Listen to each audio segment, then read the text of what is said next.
Welcome. This is Father Jared here at St. Anastasia Catholic Church in St. Augustine. Today we're calling upon St. Joseph under the title Most Chaste. Now, chastity is one of those things that we don't really have a full grasp on anymore in our culture. In fact, when we talk about someone being chaste, it's usually something that's derogatory, saying that someone is chaste.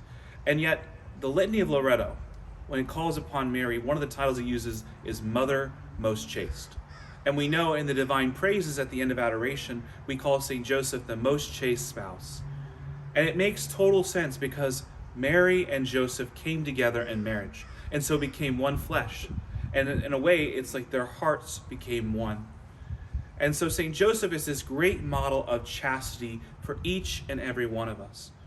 Someone who never engaged in traditional relations with Mary, and yet he defended her and took care of Jesus, even in the midst of the hardest of times, as they had to head into Egypt to defend themselves from Herod and other forces who wanted to take their lives.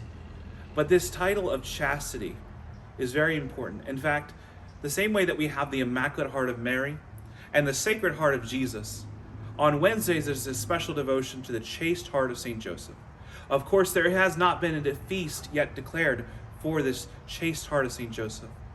But I think all of us can agree in this world there are a lot of temptations, especially towards the flesh and towards not living out the commitments that each and every one of us have been called to.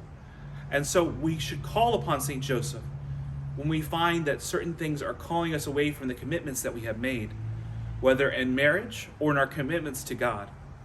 And so if you struggle with chastity, if you struggle with lust, who better to turn to than Joseph? Joseph, who is a great model of chastity and someone who can scare the demons away when we call upon his name. And so do not be afraid to call upon Joseph when you struggle with these things. He understands.